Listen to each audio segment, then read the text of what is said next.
Let us put ourselves in the holy presence of God as we pray. In the name of the Father, and Son, and the Holy Spirit. Amen. Lord God, let this whole period to run smoothly. Don't let the distraction and temptation be in the way. If ever we make mistake, correct us. Give us another learnings that we can use in our life, and especially give us good health always. This we pray in the name of your Lord Jesus Christ. Amen. In the name of the Father, and Son, and the Holy Spirit. Amen. Okay, good afternoon, guys.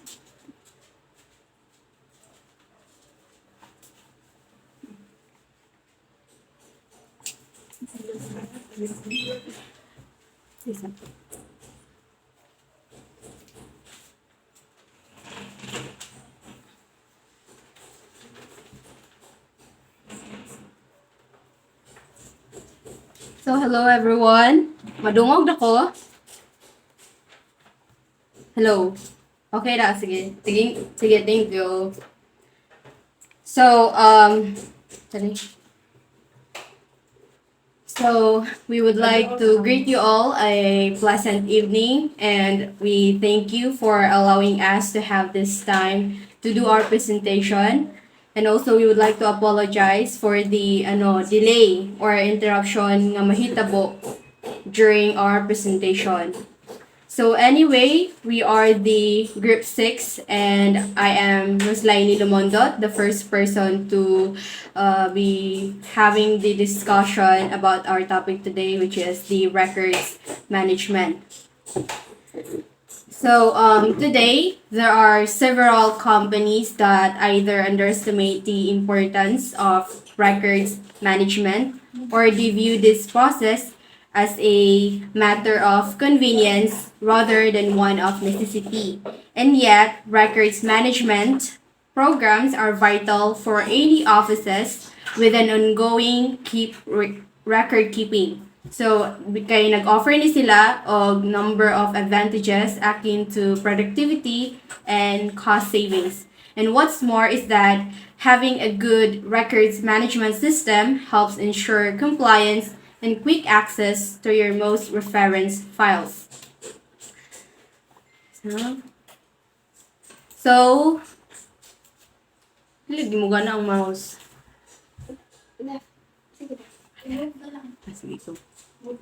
So, these are the topics nga atong i-go through. Ay, no. Mga topics nga i-go through na to along with my group member. So, to start with, we are obliged to define what is a record. So, in administrative definition, it refers to documented information or data that is systematically organized and maintained for various purposes, including legal, historical, or administrative reasons. So, a record can take many forms, such as paper documents, electronic files, emails, or even physical objects like invoices, contracts, or meeting minutes. So, a record contains information, no? Ang record ko no is more on information that is made, produced, executed, or received in connections with transactional office activities. And also a record supports the organization in conducting its business. So how do we put a value to a record?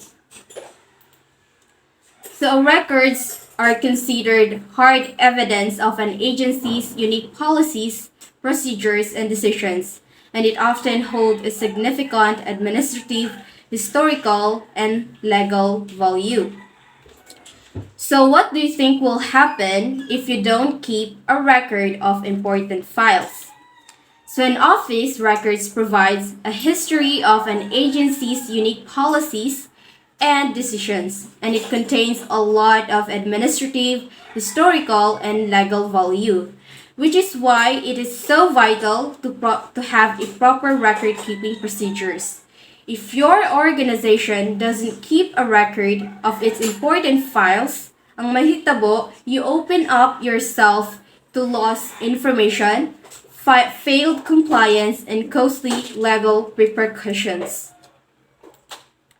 So there are categories to in valuing a record. So the first one is the vital records. It refers to a specific subset of records within an organization that is considered crucial for its continued operation and for the protection of its legal and financial interests.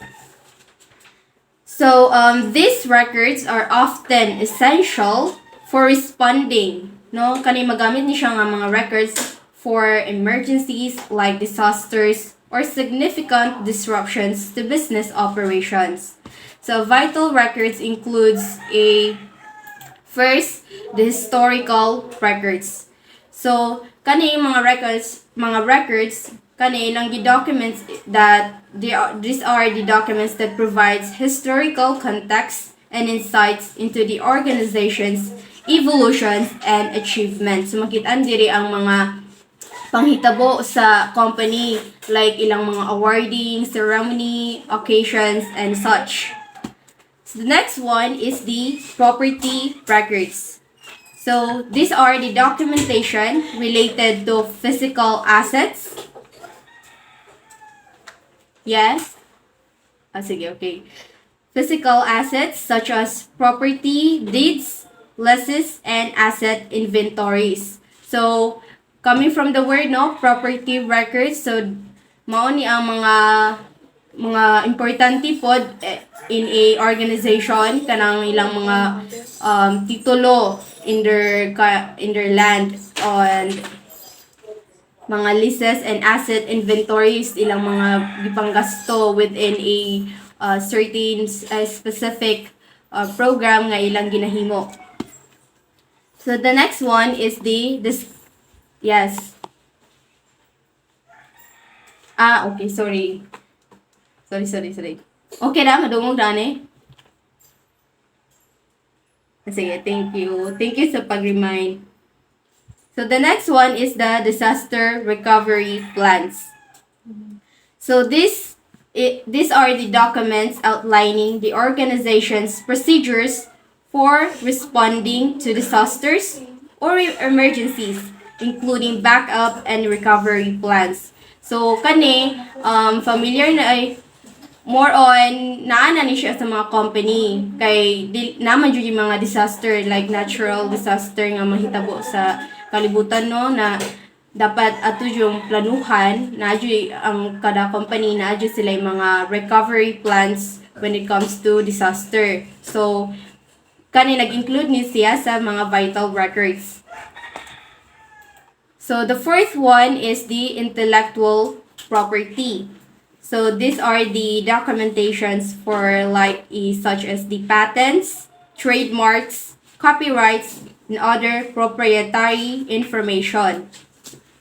So the fifth one is the business plan and strategies.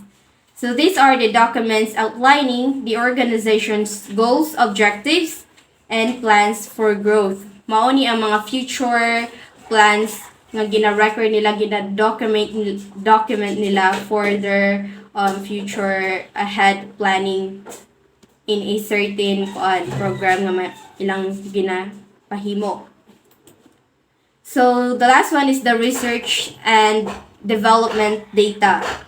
So these are the documentations of product development, processes, experiments, and innovations. So the next value of records is the important records. This is a more general term that can encompass a wide range of documents and information within an organization. While vital records are specifically critical for an organization's survival and legal obligations, ang important records may refer to any information that holds significance for the organization's operations, decision-making, or historical context. So, ang important records, mao ni ang records nga nag-hold jud specifically for the operation, such as this and making decisions within an organization. So this is typically includes the customer and supplier records.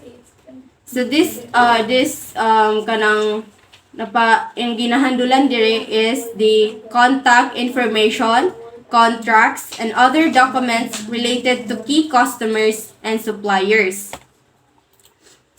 The next one is the personal records, which are the employee records, including the contact information, job description, and essential personal information needed for workforce management. Financial records. These are the key financial documents like tax records, payroll records, and accounting ledgers that are necessary for financial compliance and continuity. Next is the marketing and sales data.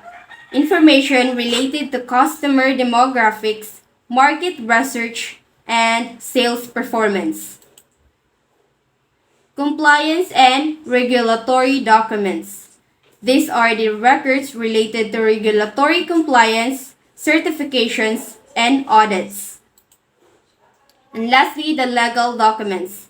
These are the contracts, licenses, permits, and other legally binding agreements that establish the organization's rights and obligation. The third one is the useful records. So this refers to documents, data, or information within an organization that are actively used for day-to-day operation, decision-making, and productivity. So these records may not be as critical, as vital, or important as the vital or important records, but they still provide a value to the organization on an ongoing basis. So mao ni sila ang mga records nga ginagamit kada adlaw, no? Pero dili sila in long term, like dili sila for long term use. Pero ginagamit ni sila kada adlaw.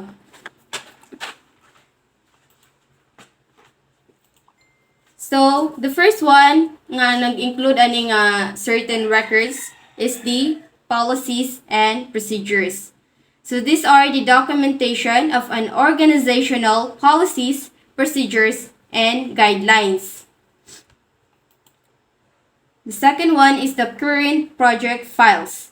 So, these are the documents, reports, and data related to ongoing projects and tasks. Masabtan na ito no, current project files. Nga mao ni sila mga documentations sa ang mga reports nga gigama sa mga employee and mga data for the ongoing projects nga ilang i-implement for their company. The third one is the inventory and supply chain data.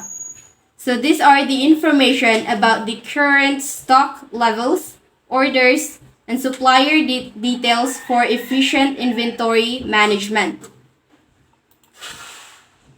So the fourth one is the customer records. So these are the customer profiles, transactions, histories, and contact information for customer relationship management.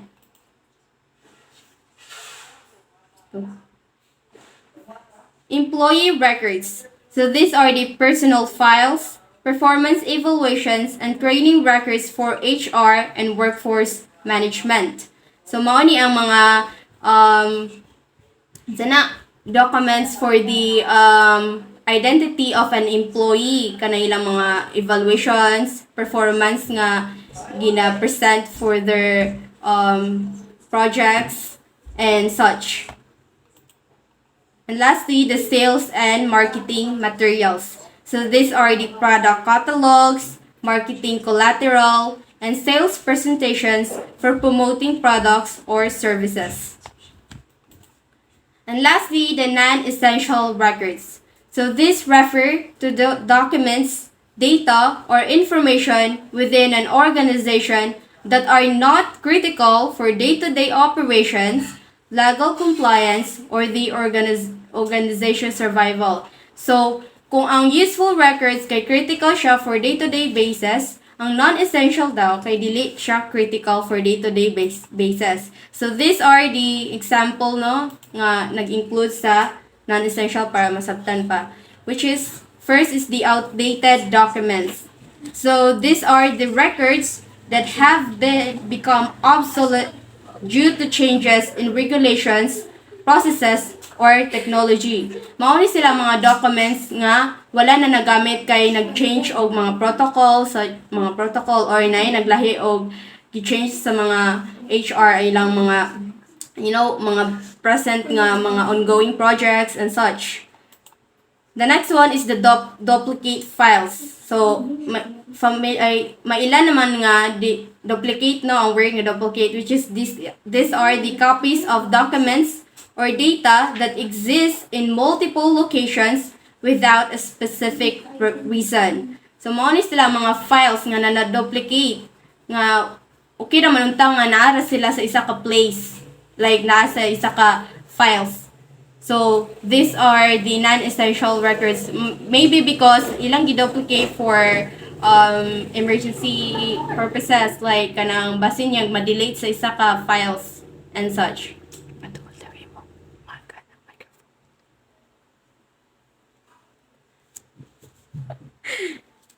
Next one is the personal materials. So, these are the non-work related files. Ay, hindi, Judy, ay. Tang-tangon? Wait, sa. Madunggan na ba? Madungog da? Amo na lang itang headset kay hinay kayo. Kira. Sige. Wala iko. Thank you. Why iko? Why echo? Why echo? Wow. Wala. Sige, thank you. So, personal materials.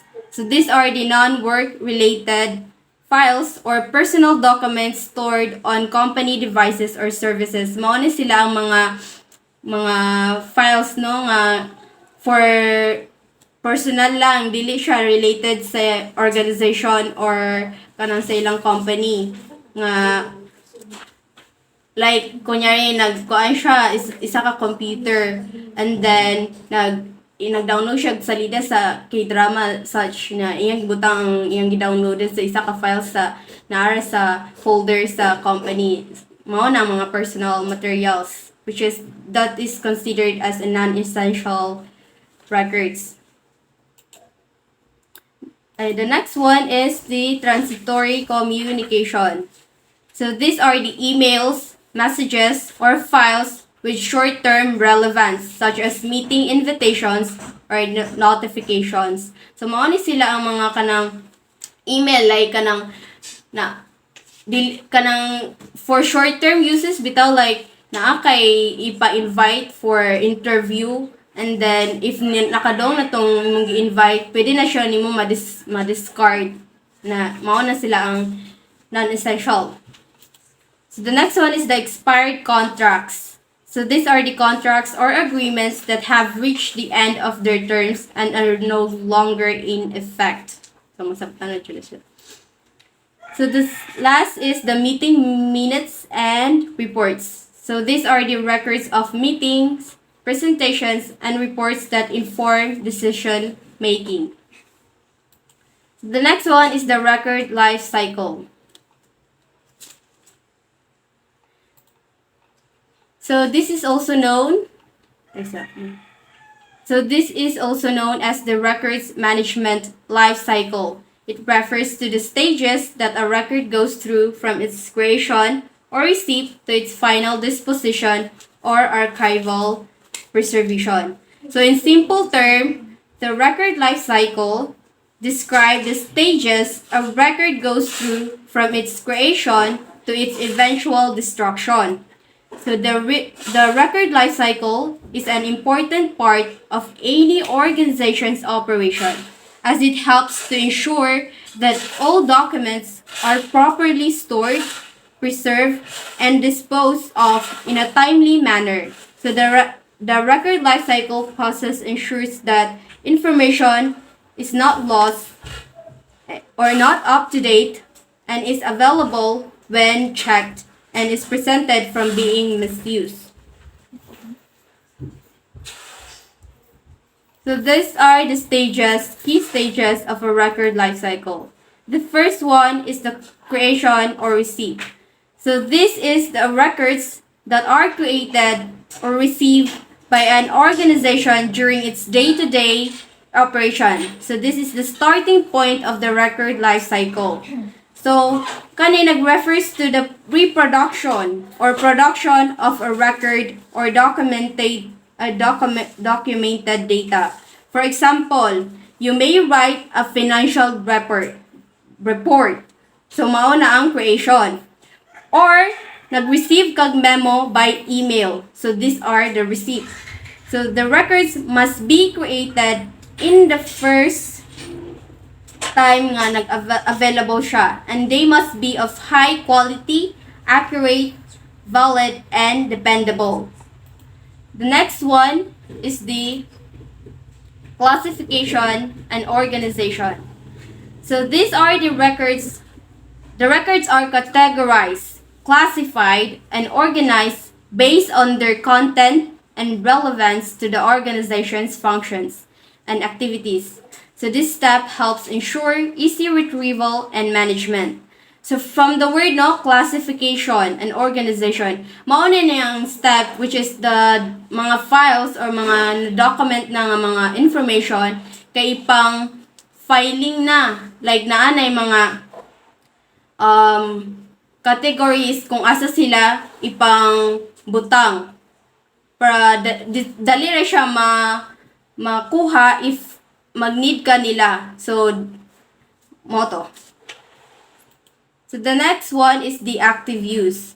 So, these are the records that are actively used by employees to support current business processes, decision-making, and operational tasks. So, this is the phase which is the records are most relevant and valuable.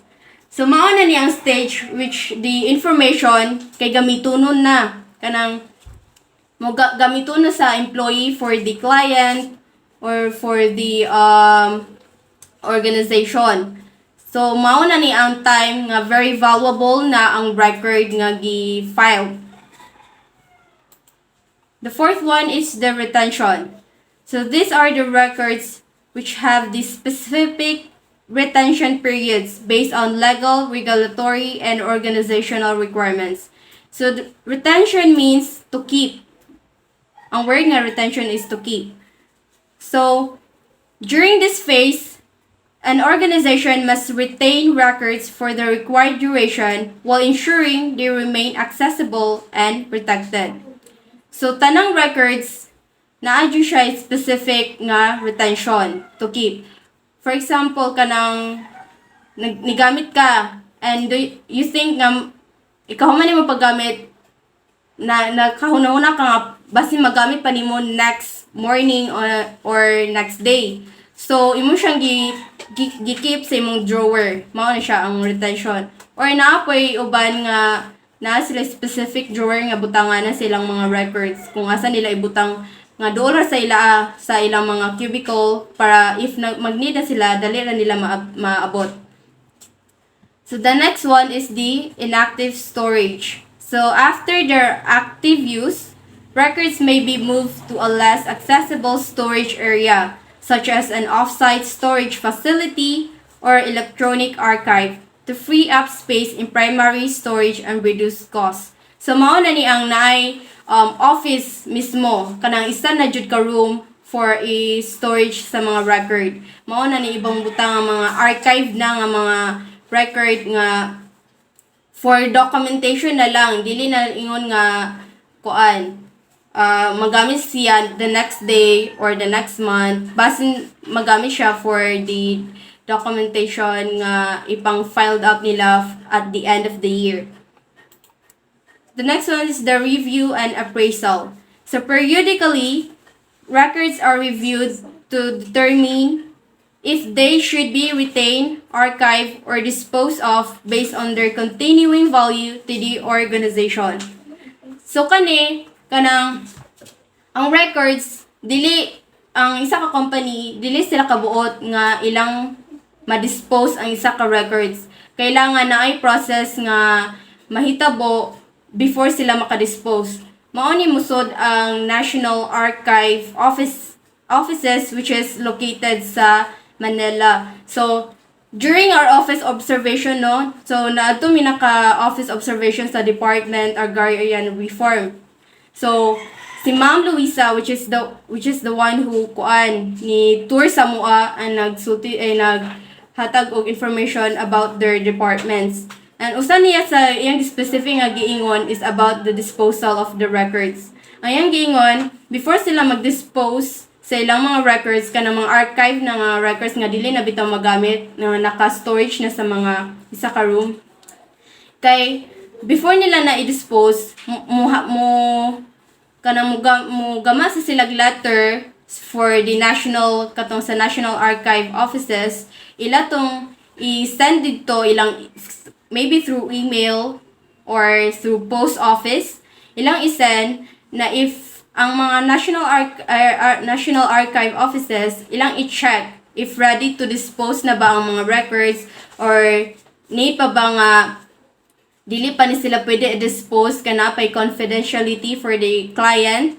And if na-confirm na nga pwede na i-dispose, isend to nila balik ang letter, and then mao na to ang sign nga pwede na ma-dispose ang record. So the next one is the destruction or disposition. Mao na ni if nakuha na ang letter nga naanay confirmation nga to be disposed na, okay na ma-dispose. These are the records nga na-meet na ang retention requirements and are no longer needed or disposed of securely, either through shredding, electronic erasure, or other approved methods. So sa Department of Agrarian Reforms, ang ilang way of disposing records kay, di ba ang records is confidential for clients man gihapon. So their way of disposing is kanang ilubong ang mga papel sa fertile soil or maybe ilang ibaligya for recycled paper. Dili nila sunugon ang papel kay it's stated in the law pod nga ang pagsunog sa papel is can cause harm to the earth. So the next one is records management system. So this often abbreviated as RM is the systematic practice of creating, maintaining, organizing, storing, retrieving, and disposing of records and information within an organization. So mauna ni ang management, ang pag-manage unsay mga system para to have a good records management. So why is this important? First is for legal and regulatory compliance. Many industries and organizations are subject to legal and regulatory requirements that mandate the proper management and retention of records. Failure to comply can result in legal consequences, fines, or penalties. One is risk mitigation. So these are the proper records management helps reduce the risk of data breaches, information loss, or unauthorized access to sensitive information. It safeguards an organization's reputations and minimizes legal liabilities. Operational efficiency. Well-managed records ensure that employees can access the information they need when they need it. This improves decision-making, supports business processes, and enhances overall operational efficiency. Historical documentations. Records often contain valuable historical data that can be used for research, historical analysis, or compliance verification. Properly managed records ensure the preservation of this historical information. Knowledge management. Organization can use records to capture institutional knowledge, lesson learned, and best practices, facilitating knowledge sharing and organizational learning. And lastly, the environmental responsibility. It is efficient records management can reduce the environmental impact of an organization by minimizing paper usage and promoting electronic records. So storage media and equipment. These are essential components of records management and information storage. They encompass a wide range of physical and digital tools used to store, protect, and manage records and data. So, kanina ay pa further discussions about anis nga dili ako by my groupmate. So, i-discuss ra ni nila unya later. Filing procedures. So these are the systematic methods for organizing, storing, and retrieving documents and records efficiently. So, kani mo go through tani unya discussions kay kani kinaimportantihan ni kay nag-talk ni siya kung unsaon pag files. Naapoy lahi-lahi nga rules nga ipang-apply ani for how do we file a record and such. So, records retention. It refers to the process of how long an organization should keep and store its records and documents before they are systematically destroyed or permanently electronic files. Lastly, the archival preservation.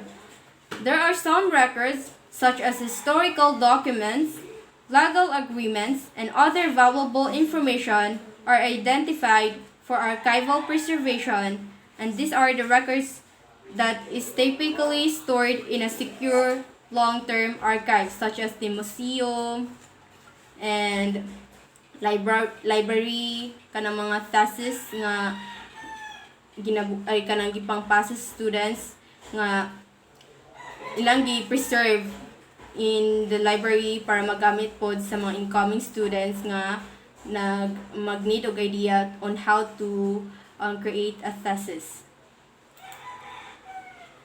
So the next topic is the managing physical records, which is to be tackled by Miss Lizelle Balaba.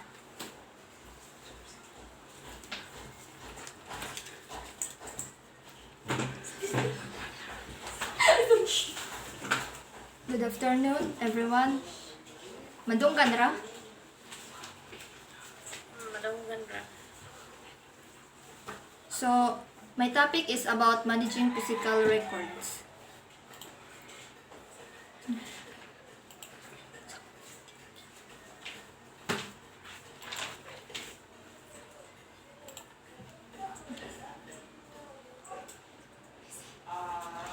Managing physical records. It involves organizing, storing, and maintaining physical documents, files, or other tangible forms of information.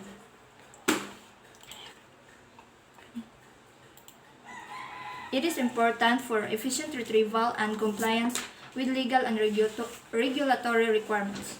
So, knowing how to manage kay importante ni siya kadyo labi na og kanang manarbaho na bitaw ta kay og kabaw ka mo manage sa mga physical records hinlo jud kadyo imong trabaho hapsay ngana, so dapat makibaw ta aning managing physical records.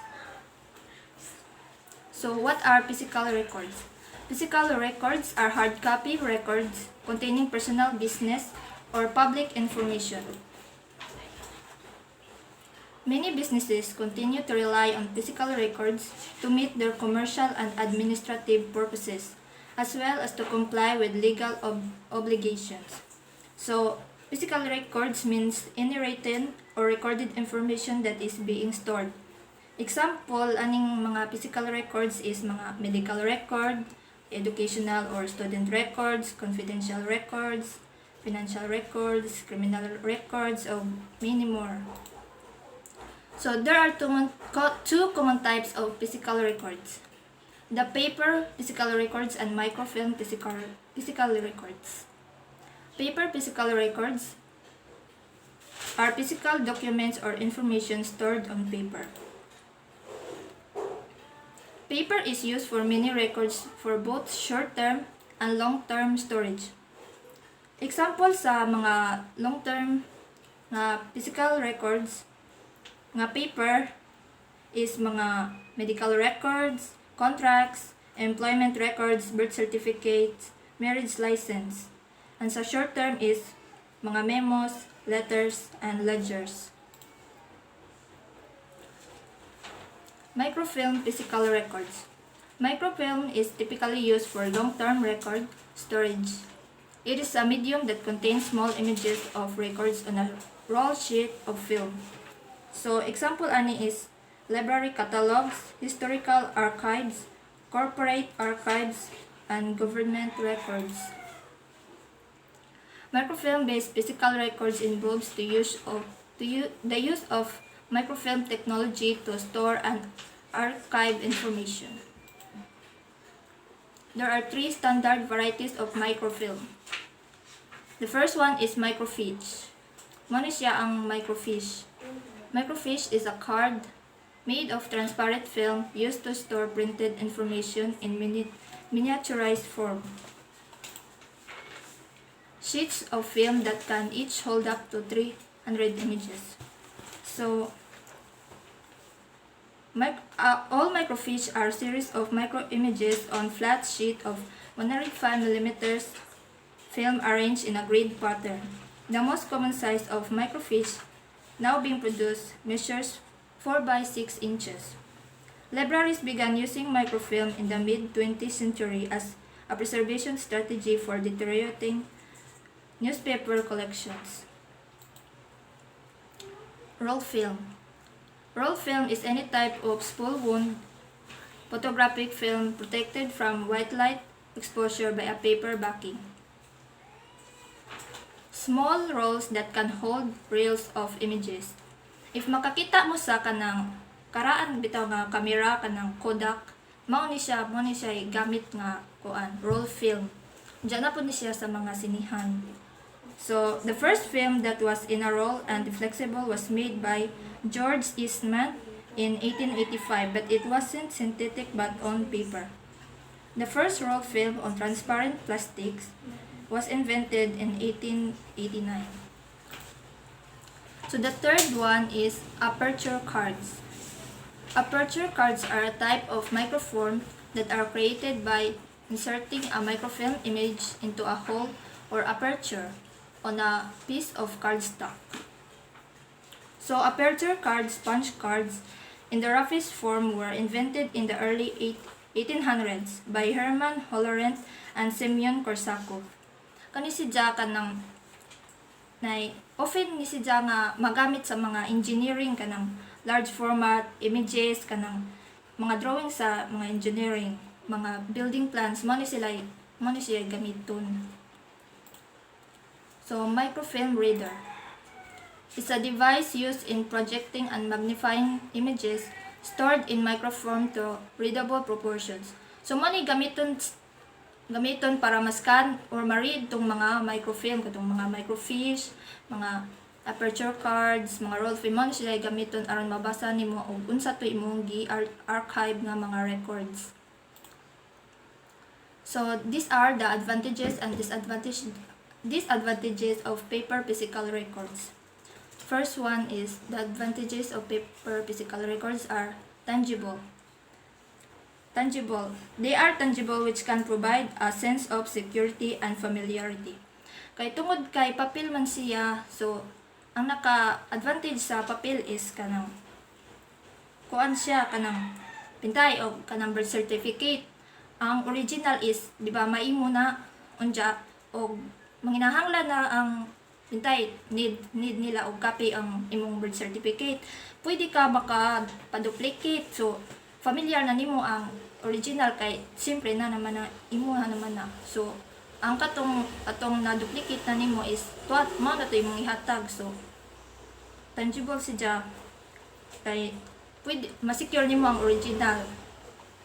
Next is privacy and security. Physical records can be stored securely and access can be controlled physically, reducing the risk of unauthorized access or cyber attacks. Since paper man siya, makita man sa office bitaw ka ng mga inig-store na mga storage box, di ba naman na sila isod. So dili siya ug ma-secure jud na siya madyo, di jud siya ma-access sa mga hack, mga cyber attacks, kanang mga laing person nga gusto mo access, di na siya makakuan kay kuan man na may tig-kuan na tig-secure nga ang maka-access ra na is katong tag-iya. So the third one is no power requirements. Paper physical records, they don't require electricity or batteries for access. This makes them accessible even during power outage. Disadvantages. The first one is space and storage. Paper takes up physical space and the volume grows. So, ug mga tubog ka ng opisina, di ba, og kanang mga paper records, ug mag-anam na nagkadaghan, manam pud kagamay ang space kay siyempre mapuno man na. So, kuan mo na naka-disadvantage sa paper physical records kay kanang dali ra makuan ang ilang space storage. Number 2 is prone to damage pod. So ang paper kay prone to damage kay itahay og nay sunog o masunog unsa og nay baha mabasa nay og mga termites mga ilaga pagkutkoton ra papel ra man dali ra siya ma-damage. So, mao po na pinaka disadvantage sa paper physical records. So, the third one is limited accessibility. Retrieving information from physical records can be time consuming, especially if they are not well organized. So, limited ra ang pag-access sa mga paper physical records unsa katupod og di po kakabaw mag-manage or mag-organize sa mga records. Kuan siya kanang time consuming kay sige ka pagita asa kanang di nimo malocate og asa nga records dito ilagi pangita. So limited ra ka jud ang pag-access. So next is cost of maintenance. Maintaining physical records involves cost for supplies like paper, ink, filing cabinets, and potentially climate control storage facilities. So mara gyapon to cost of maintenance kanang bintay kanang ma-storage na ang storage sa kanang mga paper physical records o palit na mapabuhat na pud ka og cabinet. So kuan kayo kanang naay kuan kayo ang gasto kayo ang pagkuan ing palangdaan nga mahal na kadyo. So gasto ang paper physical records. Number 5, risk of loss or misplacement. It can be lost, misplaced, or accidentally destroyed, especially if they are not organized properly. So, kuan jud kaadyo nga importante jud kaadyo nga kay bawo ka mo organize kay ug di ka ba mo organize sa mga physical records, mga paper kay dali ra jud na siya nay posibilidad nga mawala, misplaced, di na nimo mapangita. So, luy kaadyo tong mga employees kay ay mga employees kay kuan di na lang makita o kaiktan sila sa ilang kuan manager na. So, next one is microfilm physical records. Advantage of microfilm physical records: space efficiency. Microfilm takes up less space and it also allows for easy transfer to a digital form. So, o microfilm imong gamiton nga physical records, kuan jud siya dako og space ba. Murag sa kanang katong example katong microfiche, pila naka kuan imong masudad to mga images. So mo po na naka-advantage sa microfilm. Second one is the durability. It can with many environmental and impact better and longer than paper. If stored properly, microfilm has a shelf life of about 500 years. This makes it an extremely reliable long-term storage solution, particularly when it comes to things like historical records. So man yung pinaka-advantage sa microfilm kay kuan siya, durable kadyo siya. Og store ni mo madjud properly, moabot siya og 500 years. So di pareha sa paper nga dali ra ma-prone sa damage. So mo pud ni naka-advantage. Number 3 is security. Microfilm is completely immune to hacking, cyber attacks, and electronic data loss. This makes it a good candidate for sensitive or confidential information for which security is a major concern. So, dili siya dali ma-hack, mga sa cyber attacks, kay nakakuan man siya katong para forma sa microfiche. Need man siya og katong na microfilm reader, di siya dali ma-hack. So, the disadvantages of microfilm physical records. First, access and retrieval. Finding and retrieving information from microfilm requires special equipment like microfilm readers and scanners. Additionally, if your microfilm equipment breaks down or otherwise becomes unavailable, you'll have no way to access your data until the machine is fixed. So, naka-disadvantage sa microfilm kay kanang inig access o retrieval, need jud siya magamit og katong equipment. Di para sa paper nga kuan, og mag-retrieve ka, pangitaon ra nila dya, na. So, kaning microfilm, need jud nimo og microfilm scanner or reader. Anya og maguba pa to, di pa jud nimo ma-access kay need pa jud nila nga need pa jud na ni nga kanang ipaadyo. So malakan kaayo mo na naka-disadvantage. So ang ikaduha, quality issues. Improperly stored microfilm can be affected by moisture, chemicals, light, and physical wear and tear, all of which lead to degradation over time and often result in data loss.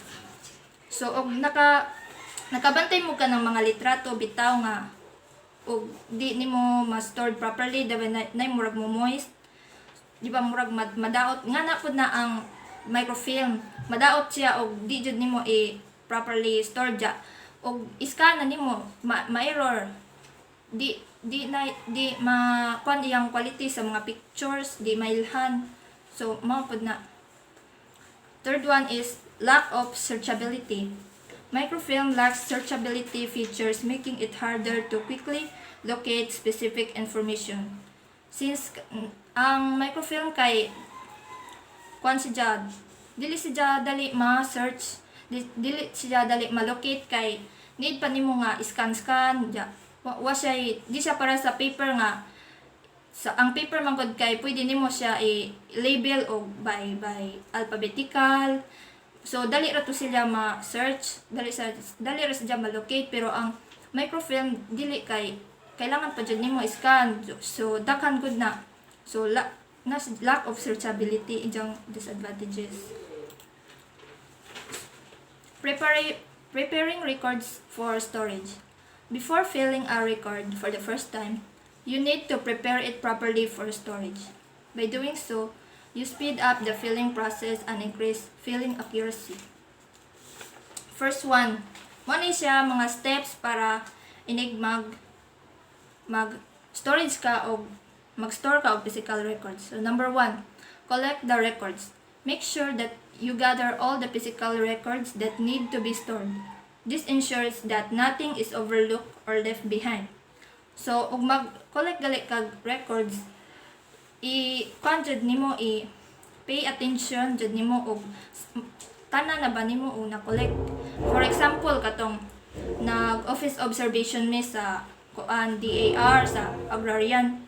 Ang nag-collect, ang katong bae nga nag-collect is wa ni ja gi-pay attention tong among gipas nga sa to permission letter o approval letter. So ag ija rang ang insarang gi kuan kay katong permission letter. So na wani dya dawata tong katong approval letter nga imbis kay kato dapat ang iyang dawaton kay mao to yung pinaka-importante kay need baya ang perma sa katong kuan. So nakabalik may og kuan, nakabalik may papirma. So dapat og mag-collect ka og records dapat is i-ensure jud nga why overlook or na left behind. Number 2, inspect the records. Examine each record for any visible damage such as tears, stains, or missing pages. This step helps identify any records that may need special care or repair before storage. So, example ka ng katong first year, di ba naman tayo ka ng mga medical requirements. So, naibae nga, na student nga nagpass in kanang ningon nga ni comply nga kuan na daw siya complete na kuno siya sa tanan nga requirements. So, ang katong staff is ija jung gi-inspect og tarong tong ijang na-collect na. So, pagtan-aw pa ni dyan inspect kay gikuwangan day siya usa. So, mao na importante ka jung nga i-inspect jud nimo kay basin day na mga gisi dadto mga gumok gipang pass basin na gipang mura nag-ilo nga na. So, next one, index and code the records. Assign a unique identifier or code to each record. This could be a numerical or alphanumeric system that helps track and locate specific records in the future. So, importante jud ni siya og mag-store ka og mga physical records kay mo ni makatabang nga dali ra nimo malocate tong mga records kay i-index nimo like alphabetical or numerical ba. So i-discuss ni nila ni Jerely og unsaon. So number 4, cross-reference the records. Establish connections or links between the related records. This helps in verifying facts and confirming information. Ang cross-referencing kanang mag-compare ka ana sa mga sa records aron ma-verify og sakto ba ang information nga nadawat nimo. For example, need na information nga wa nila nahatag nimo, so mangita pa ka og kanang line information nga kanang nakinahanglan nimo. So imo jang i-compare og sakto ba or nabay mali pintay og ang pintay imong pangalan nabay wrong spelling or wa ba na mao imong apelyido. So need jud nimo og cross-referencing. The last one is sort the records.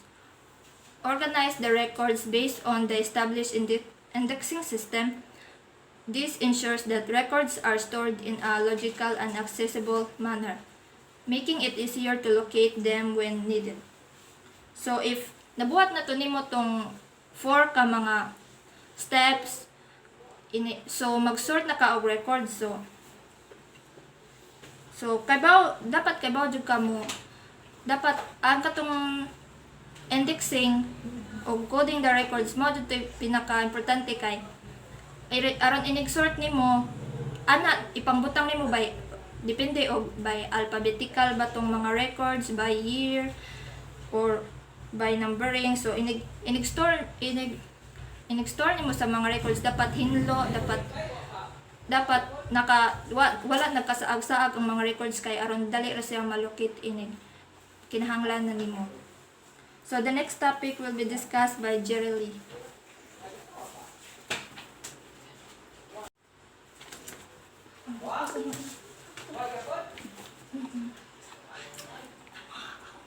Okay, so I'm gonna explain about alphabetic indexing rules now. Okay, so alphabetic indexing rules are making a list of the name in an order that follows a particular pattern. This is important because time can be wasted looking for records that are not indexed correctly. So as what as the previous reporter said, no, nga kanang ang record, it is important because this will serve as your evidence, or if ever nga pangitaan ka, then ikapakita nga data. So this alphabetic indexing rules, mauni siya ang gamiton para kanang para mas mapadali ang inyong pagpakita. Okay, so let's go to rule number 1, which is names. Okay, so in names, there are personal names and business names. And then, we're gonna tackle first about personal names. Yes. So, what have you observed? Diba kanang, instead nga Mylene bakal, so anyas ko na siya, nahimo na siyang, ang anyas ko nasa unit 1, and then nasa unit 2 ang Mylene, and then in unit 3, naa ang bakal. So, because the ruling here in personal names is, in unit 1, there should be the last name, and then in unit 2, there should be the first name, and then in unit 3, there should be the middle name or middle initial. Okay. And then, let's go to rule number 1, names, business names. So, coming from the word itself, of course, these are the names of businesses. So, ang ruling ani is kanang, you just have to use the letterheads or trademarks as guides. So, when you say letterheads, it's a kanang paper, and then on top of that nakabutang ang name sa business, and then even with a logo on it. And then when you say trademarks, mauna siya ang kanang legally registered na gyud nga business. So kanang if unsa pagka-arrange ang name sa business, din maura sad kung inyo na siyang i-index, kung inyo na siyang i-arrange. So like Holy Name University, no, like ang Holy na sa unit 1, and then in unit 2 the name, and then the unit 3 na ang university. Okay, so let's go to rule number 2, minor words and symbols. So, well, if you encounter preposition like in, on, at, through, conjunction like and, but, therefore, besides, and article like a and the, and then symbol like peso, dollar, or cent, then you have to index it separately. So we all know that in unit 4, natanawa sa unit 4, and we all know that and is a conjunction. So of course, this is indexed separately. Wala siya gitapo sa travel or sa tours. Okay. Another ruling in rule number 2 is when you see a symbol, you have to spell it. So, di ba ang symbol nga kanang sa ang name niya is the $3. Symbol naman na siya, but then katong pag-arrange na or pag-index na, nahimo na siyang word because that is the rule. And then maybe another observation yung inyo makita ani is instead nga the $3, nahimo na siyang $3 da because another ruling of rule number 2 is when you encounter da as the first word in the business name, then you have to put it in the last unit. So let's just say kitay 5 ka words ang business. So, of course, ang daan na mabutang na nasa unit 5. And then, ang kasunod sa da, mauna na automatically mabutang sa unit 1. Oh, sorry. And then, so see some examples, no? Like, the bar, barb da, the salon station da. Okay, so rule number 3 is all about punctuation. So, sayo na ni kaayo ning rule number 3 because you just have to remove the punctuation. So, as you can see in Rosel Kalungi Bilida, instead of Bil-Ida, nahimo na lang siyang Bilida. And then, in Colors Delight, gikuha ang apostrophe. So, ang ruling is kanang you have to remove the kanang punctuations in personal names and business names.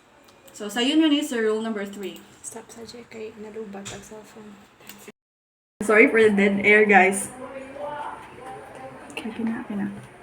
So, rule number 4 is all about single letters and abbreviation.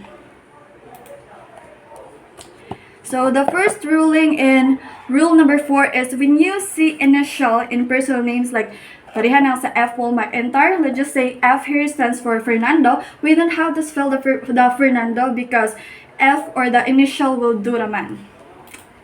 And then next is as well as the nicknames. So Rose here stands for Roslaini, but we don't have to spell the Roslaini because the nickname will do also. And next is abbreviations of personal names like Joss, Stas, WM. Those stands for Joseph, Thomas, and William, but we don't have to spell those names because the abbreviation also will do. So unsa to, initials sa personal names, then ang nicknames, and then the abbreviation of personal names, we don't have to spell the full first name because okay ra og kanang katura. And then in here, so EKM. So another ruling is single letters in business and organization names are indexed as written. So kani with spaces man siya. So gi-index siya separately, no? And then kanang index as written. When you encounter word nga index as written, meaning dapat dili na siya bali-balihon. Like EKM incorporation. So wala siya na bali, wala na tandog. So nga na ang iyang arrangement.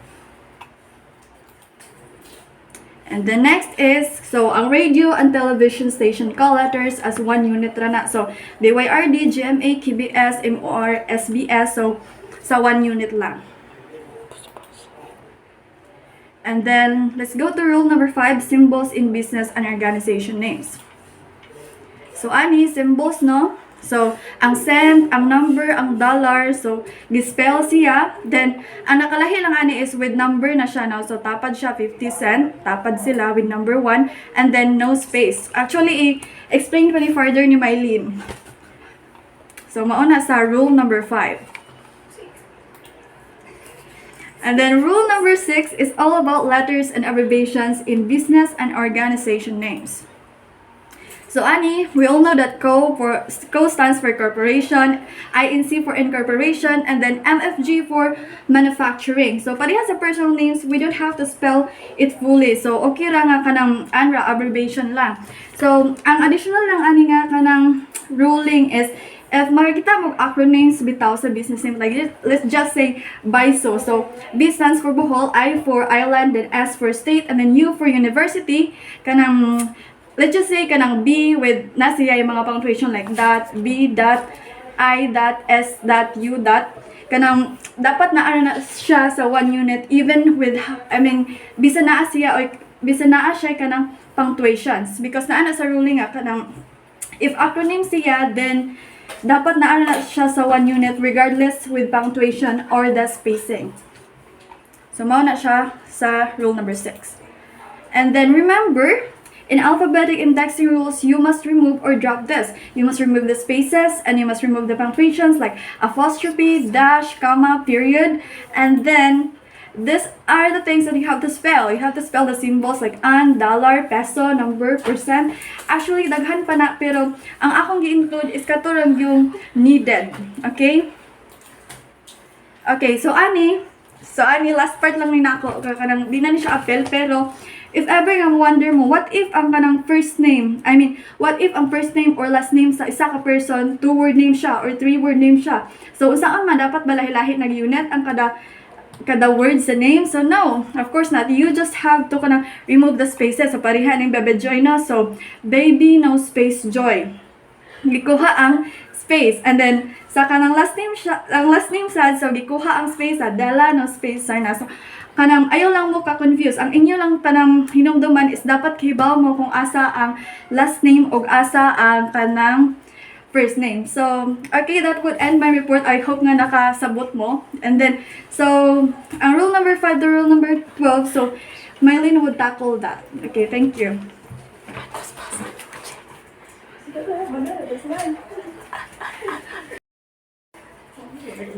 Good afternoon, everyone. So this is the continuation of Jurley's report. So, Rule 7, title and suffixes. In personal name, a title before a name, seniority, or a professional suffix is the last indexing unit. So, I'm giving you an example what is a title, seniority suffix, and a professional suffix.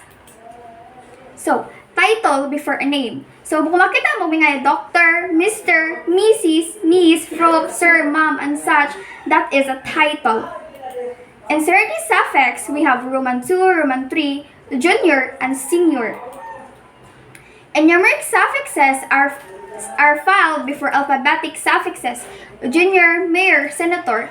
In seniority suffix, we have 2, numeric suffixes and alphabetic suffixes. So, ang numeric suffixes, it contains Roman 2, 3, and such. Ang alphabetic suffixes muna ning junior, senior, mayor, senator. Royal and religious followed by either a given name or a surname only. Like, example sa royal name is like Princess Diana, Prince Charles. That is the example. Sa religious name like Father Paul, Father Leo, Mother Teresa. So, example, Bishop Bernard. So, in royal and religious name, if nasay duha ra ka filing units, ang rule niya is index as written ra. So, Bishop Bernard. So, religious name, then ang iyang name. So, ang imong ika-unit ana, Bishop, ang unit to, Bernard. As you can see, nagsunod ra. So, it's index as written. Sa Father Paul, same rasad. So, what happened if a title and a professional suffix is present at the same time? Like this. Proof, Rosie Gray, PhD. So, ang proof, which is a title, will be the last indexing unit. So last name will be the K unit. Then the name is the unit 2, the professional suffix, which is unit 3. So the last will be the title, which is proof. So we have Miss Julie by losses. There's a title. So title means this is a title which is its last indexing unit. So it's unit 3. The name Julie by losses. The last name will be the K unit. Then the Julie will be the unit 2. So what happened if naa siya middle name like Benjamin Diat? So mo gihapon, D will be the last indexing unit. Yat will be the K unit. Benjamin will be the unit 2.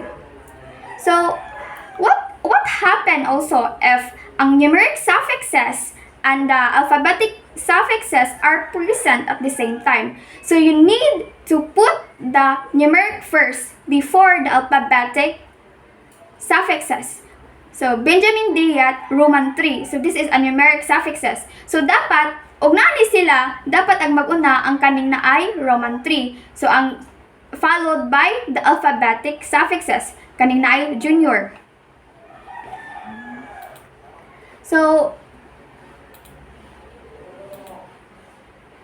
this time, in royal and religious name, what happened also if it more than 2 name like Bishan, Tom, Roland?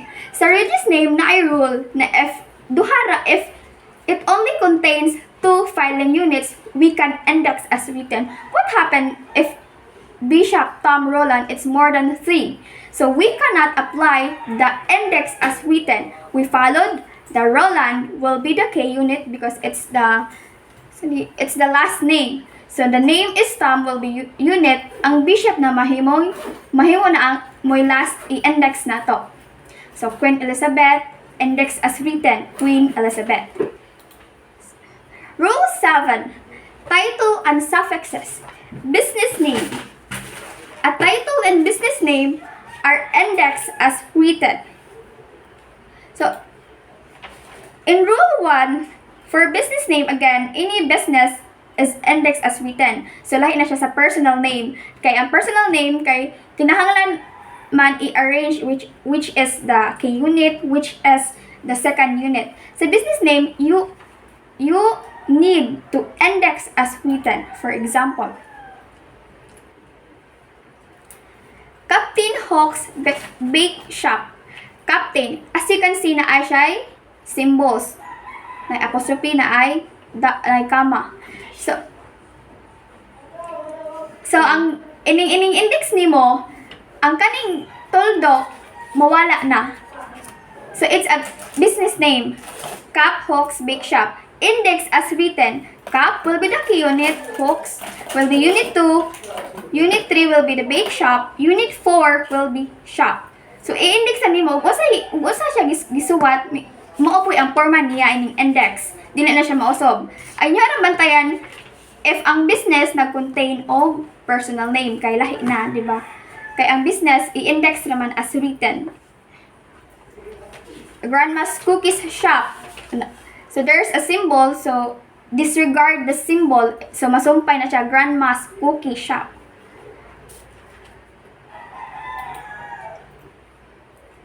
So, Miss Salon of Beauty. MS Salon of Beauty, index as written, kay business name. LRO Station, radio station, LRO radio station, index as written. Tima nila dyan, index as written. And remember, in the business name, the word of is considered is the last indexing unit. So, dapat kung makakuan mo na ay business name na naida, last na siya i-index. Kinalasan. Rule 8, articles and particles. A foreign articles or particles in a personal or a business name is combined with the part of the name following it to form a single indexing unit. Here's the example of articles and particles. Sadly, kinahanglan ninyong sag-uhon kay aron makahibaw mo og particles ba na or articles, ma-apply ninyo ang rule sa articles and particles. So, familiar, McDonald, more ni familiar. Wonder, etc. In example, Mario De La Torre, MD. So, as you can see, De La Torre. So, naa siya articles and particles. De, la. So, natanaw, nakita ninyo na space, dili siya sa sumpay. So, para makabuo mo o maka-index mo, you need the delatory, you need to close up to form a single indexing unit. So, kinahanglan mo siyang i-close, iwagtang ang space, masumpay, which is mahimong delatory. It's a personal name, so the last name will be the key unit. So, delatory. Name will be the unit 2, Mario, then MD is the last unit. La Rosa Beauty House, it's also the article la. So, i-close up, mahimong La Rosa, wala space, kay dili na, i-disregard na ang space, isumpay La Rosa Beauty. So, it's a business name, La Rosa, index as written. Key unit will be La Rosa, Beauty will be unit 2, index as written. So, yun ang bantayan of business name ba siya or personal name. So, Gloria R. D. Gabriel. So, the D is articles and particles. Close up. Key unit D. Gabriel. Name will be the unit 2. Kaya mo ay first name Gloria. The middle name will be the last indexing unit. Next, Mr. Ronaldo Van Don. Van Don, you need to close up. Then Mr. will be the last indexing unit kay it's a title, then first name will be the unit 2.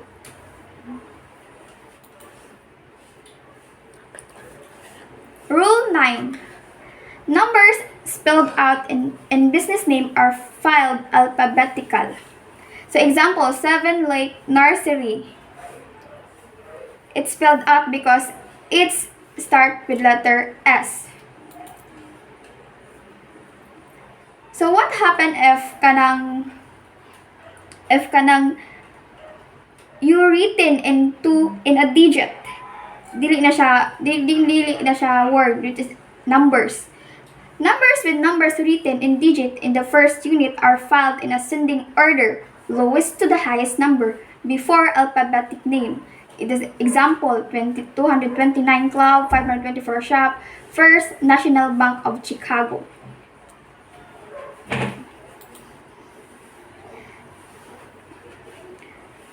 Names with inclusive numbers. So, 2039 singles club are arranged by first digit only. So, in numbers in business name, you need to remember the inclusive numbers.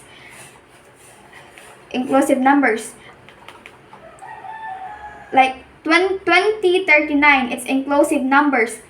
Kay 20 kay lowest 20, 39 highest kay lowest to the highest. So what happened? Ang imong indexing first is 20 kay lowest. So what happened if it's 39, 20 single club?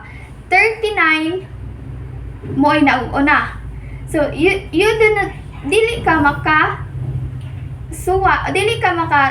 suwat og 20 kay namay naguna na dako. So you need to put it the two numbers like 39, 20. Ang imong isuwat 39, 20 singles club. Disregard the symbols. So, an example, 7 days market. So, 7 will be the key unit. Days will be unit to business name and business name index as written. So, how about if it's 17 Avenue Fashion?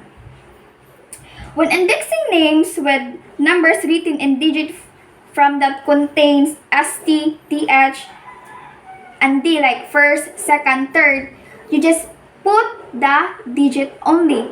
Ignore the letter.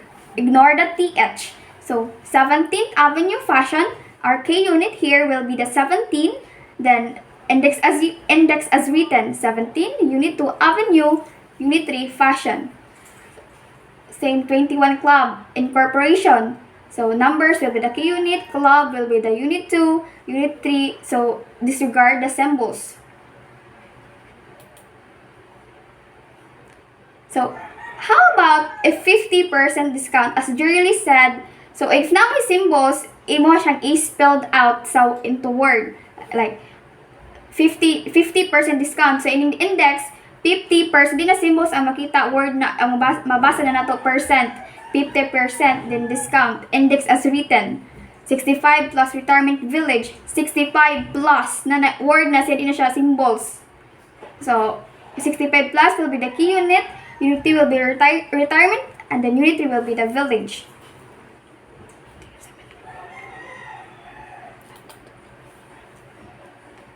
So,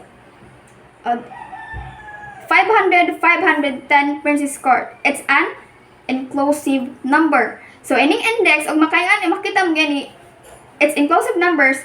Duha man sila ka numbers. Ang imo harang i-index, imo ang iki-unit kay 500. Di na ni appeal ning 510. So index as written, princess will be the unit 2, then princess will be the unit 2, court will be the unit 3. So how about this? The 500 princess shop, as you can see, na siya da. So remember, if na da sa business name, da will be the last indexing unit. So here, 500 will be the K unit, the princess will be the unit 2, unit 3 will be shop, then the last indexing is the word the. It's a business name. Business name man siya. Index as written, pero ang da, dili siya makuan. Mauwahi na siya. Hindi makuan. Dala. Rule 10. Organization and institution.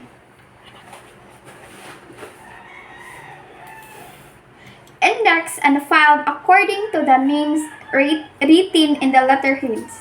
So, example of organization and institution, banks, clubs, college, hospital. So, makakuha mo ani na business organization institution, you just need to index as written as well.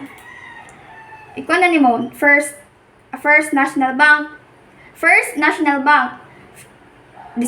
Ignore the word ST, then remain the digit K unit 1.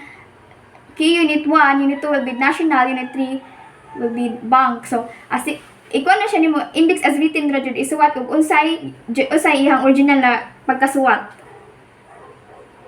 sa rule 10. Kaning Bank of the Philippines, bank will be K unit, of will be unit 2, unit 3, the unit 4, Philippines, index as written. The Bank of Yumeng, so NIDA, Da will be the last. So bank, unit K unit, our K unit here, bank, unit 2 of, unit 3 Yoming, then unit 4 will be da. Ano ulit magda? Rule 11, identical names. If entire name are indexed, the order is determined by address. So example here, address are considered in this order: city names, state or province, street names including avenue, boulevard, etc. Example, Patrice Sanchez, 116 Center Street, Jackson, George. So Sanchez will be our unit 1, unit 2, Patrice, then ang unit 3, will be the city names, which is Georgia, Jackson, unit 4, Georgia, then unit 5, Center Street, then last is the street name, 16. When the first unit of a street name is written in digit, the names are filed in ascending numeric order before the alphabetic street names. Street names with compass direction, north, south, etc. are indexed as written. If city name and street numbers are identical, house numbers are used. And lastly, zip code are not used in indexing order. So, pati Sanchez Gapon, ang nakakuha nila is kaning 1480. Street number.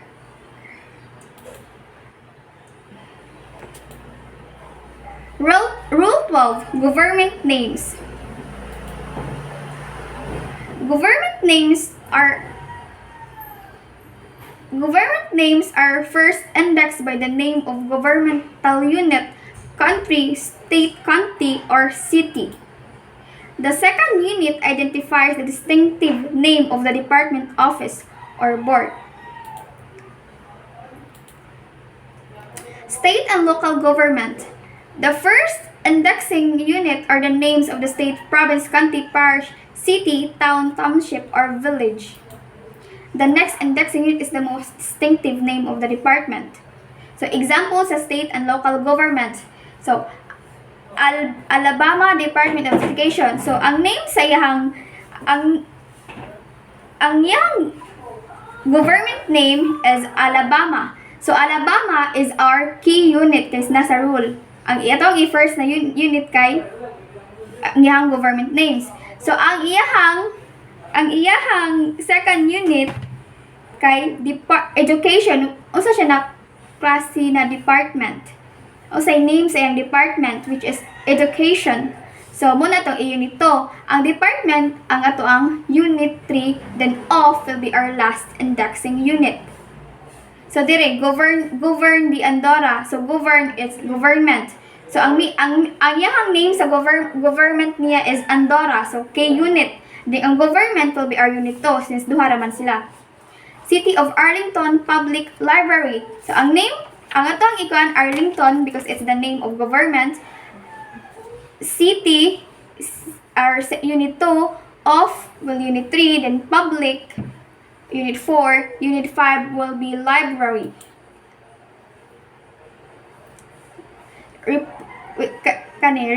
Republika ng Pilipinas. So name of our country, which is Philippine, then republic, then off. So our unit 1 Philippine, unit 2 republic, then unit 3 off.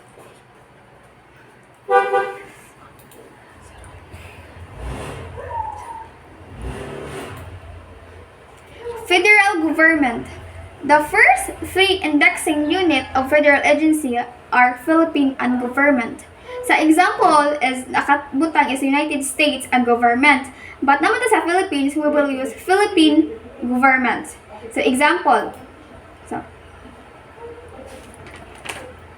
For government names, instead of we will use levels rather than units. Philippine government as our first our first level. So, ang second, the name of the department. Ang ikatulo is the most distinctive name. So, here, example, National Welfare Service, Department of Commerce.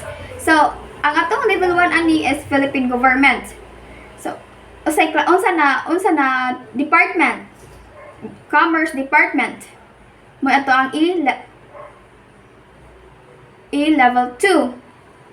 Level 2 na to.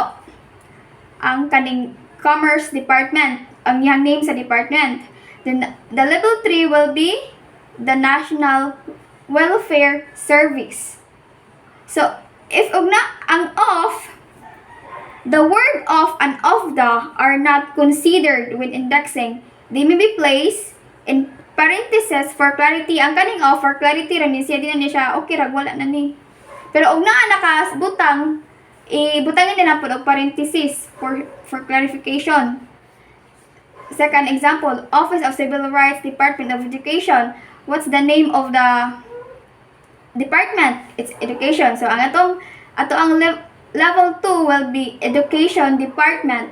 Kaya ang atong level 1 naman, Philippine government. Constant Philippine government. Basta federal ang isugutan. Education department. Then office, ang level 3 will be the most distinctive name. Ang distinctive name here is Office of Civil Rights. Civil Rights Office. Then, ang of, kuan na. Sana, parentheses for clarification. So for foreign government,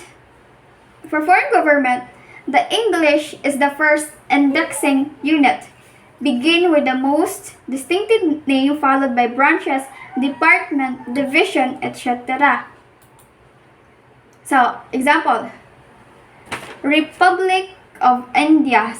Diba, ang yang first man kaya, ang first indexing unit niya is ang English name.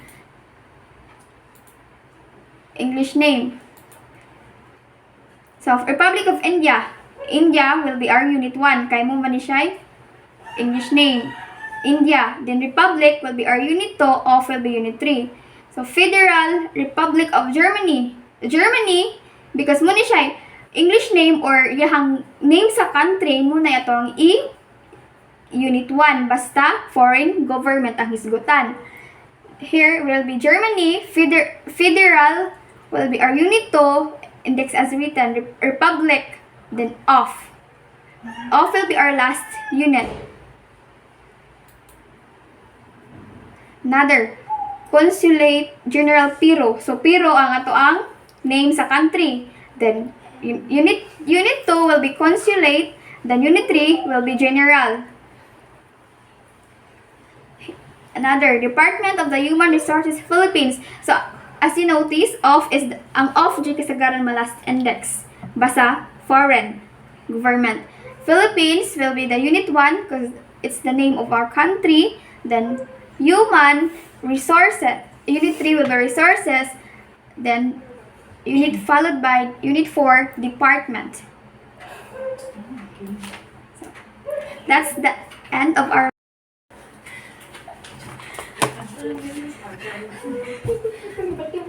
Good afternoon, everyone. I'm the last reporter of Group 6. I will be discussing the numeric filing and electronic records.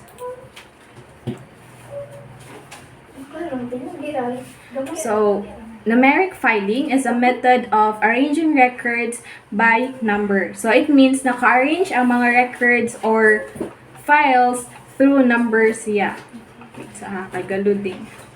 Numbers, yeah. So, and numeric filing is widely used across various industries to organize and manage records based on numerical sequences, so, such as this. First is insurance companies that keep records according to policy number. So, example, policy number, by the way, is a special ID or a set of letters or numbers that your insurance gives. So, example, imagine na kay car insurance company. Then, imo sa diyang gitawag og secure auto. So, in this case, secure auto would keep records according to policy number. So, if your car insurance policy number is SA1234 or relevant information such as history, such as details, coverage details, and payment history and claims would be kept and organized and managed using that specific policy number, which is SA1234. So with the use of policy number, it helps the car insurance policy to keep records of individuals' policy and their associated information. Next is law firms that assign a case number to each client. So case number is a unique number assigned to a case by the court. So example, in a busy law firm, an attorney needs to prepare for an upcoming court hearing for a specific client. So by referencing the case number assigned to that specific client, the attorney can easily retrieve all relevant information such as court filing, evidences, and correspondence. So this streamlined retrieval process ensures that the attorney is well prepared and can represent the client effectively, leading to a positive outcome for the case. Next is real estate agencies that list properties by code number. So code number is also a unique number na gigamit sa mga real estate sa ilahang list of properties. So example, a real estate agent is assisting a client in finding a suitable property to purchase. So the client has specific criteria such as location, budget, and property type. So using the numeric filing system, the real estate agent quickly filters through property listing by code numbers that match the client requirement. So this saves times, narrows down option efficiently, and enhances the overall property searching experience for the client. So this example demonstrate how numeric filing simplify record retrieval, maintain confidentiality, and enhance efficiency in each industry.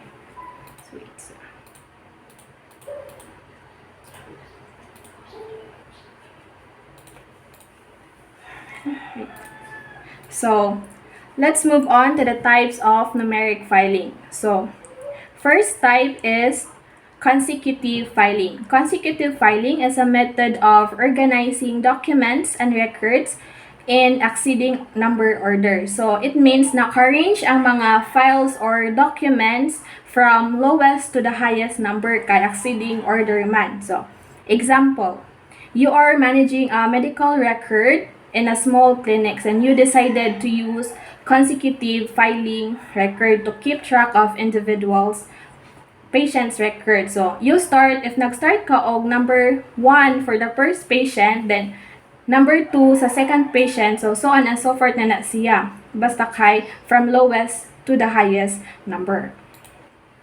Next type is chronological filing. It's a method of organizing documents and records based on their date of creation or receipt. So it means naka-arrange ang mga files or records by their date. So example, you have a set of invoices to be organized, then you use chronological filing with the oldest invoice at the front and the newest invoices at the back. So if naay mo abot ng bagong invoices, i-insert nimo siya sa likod kay to man dito imong mga newest nga invoices. If nagdepende po na ninyo o kung saan pag-arrange from oldest to newest ba or newest to oldest.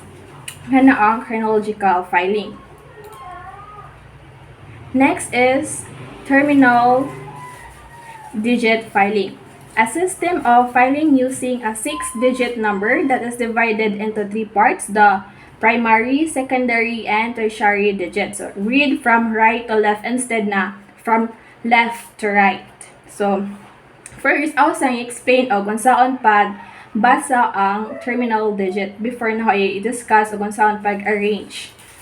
So as you can see on your screen, we have the example 7, 22, 48. So, this, diba niyan ko, there are 3 parts sa terminal digit, the primary and secondary digit. So, 48 will be our primary digit. then 22 is our secondary digit, and 7 is our tertiary digit. So, kani nga example will be read 48, 22, 7 instead na 7, 22, 28. So, nga na pagbasa ang terminal digit. Next is sa pag-arrange na pod.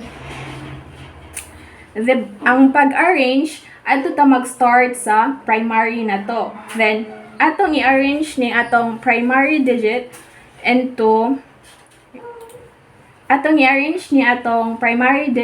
acceding order from lowest to the highest number. So, in our primary digit, 13 is the lowest. So, automatically, 13 will be our first in order. Then, followed by 15. Since there are 3 instances of 15, we will move left sa atong secondary digit. Then, ato na po siyang i-arrange into acceding order from lowest to the highest number. So, 30 is the lowest. Since duha na po sila ka instances nga 30, move na po sa atong left, sa atong tertiary. Then, ato siyang i-arrange into acceding order. So, 22 is the lowest number. So, automatically, 15, 30, 22 will be our second in order. Then, followed by 15, 30, 25. Then, the last in order will be 15, 85, and 14. So, that's how terminal digit filing arrange.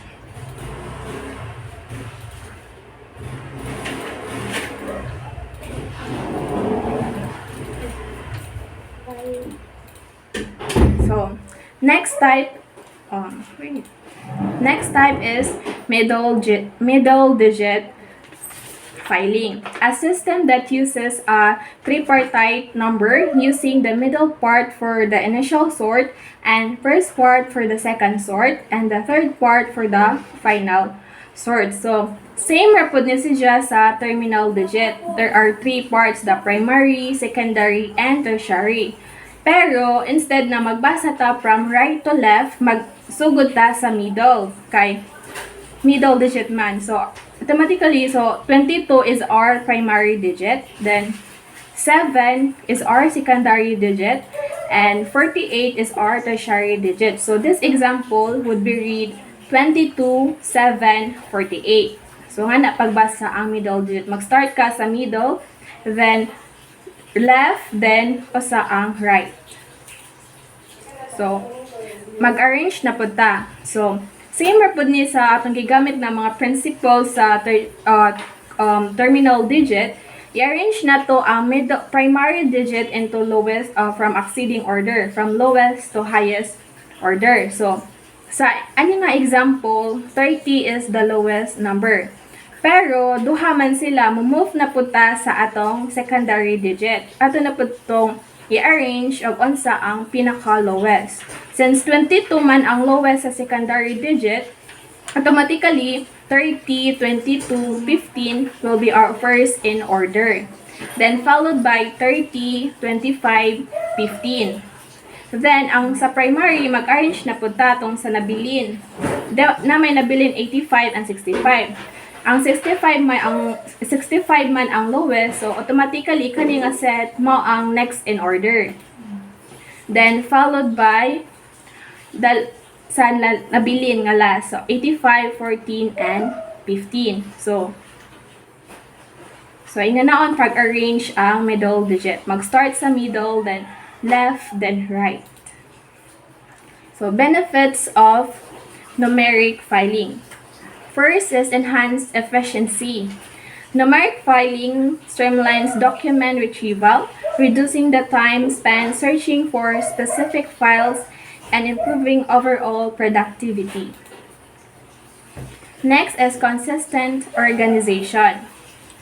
When numeric files are arranged in logical sequences, ensuring consistency and making it easier to maintain and update records. Next is space optimization. Numeric filing maximizes space utilization by allowing files to store in a compact manner, saving valuable office real estate. Common challenges in numeric filing. First is misplacement. So, files may be accidentally misfiled due to human error, leading to difficulties in locating important documents. Next is file integrity. Over time, files may become damaged or lost, requiring regular inspection to maintain the integrity of the filing system. Third is file expansion. As the volume of documents increase, it becomes challenging to accommodate the growing number of files within the existing system. So, that's all about the numeric filing. Let's move on. Let's proceed to electronic records. So, electronic records, often referred to as digital records or e-records. It has become the cornerstone of modern information management across various industries. Encompasses any digital data or information stored electronically, such as text, documents, spreadsheets, emails, databases, images, and multimedia files. So, these records have largely replaced the traditional paper-based and have transformed the way organization captured, store, and manage information. Media for electronic records. First is magnetic media. Is a magnetic or devices that stores computer files by using a disk or tape coated with a magnetic material. So, example nga ni ang forma sa magnetic media kana sa inyong screen. Types example of magnetic media. The tape drive nga na, hard drive, floppy disk, zip diskette, and super disk. So, mga example sa magnetic media. These devices encode information by altering the magnetization of particles on the media surface. Next type is flash drive. A device that stores computer files on a printed circuit board and connect via USB port. So, nakaila man siguro tanan og flash drive no din na bag-o na to. So, flash drive, also known as USB drive or thumb drive. It is a portable data storage device that uses flash memory to store and transfer data. It connects to a computer or other devices through a USB port and is often used to store files, documents, and other digital information in a compact and easily transportable format. Ang flash drive o ang hard drive is different na siya. Ang flash drive is USB drive na siya, then uses flash memory for portable data storage, while ang hard drive is a magnetic storage device inside a computer that stores data persistently. Next type is a memory card. So, are ka familiar na dyan na to, tanan kay, kitang tanan dyan na ani nga card. So, a device that stores computer files on a printed circuit board and connects via card reader. So, common types of memory card include SD card, micro SD cards, and compact flash cards. Next type is cloud storage.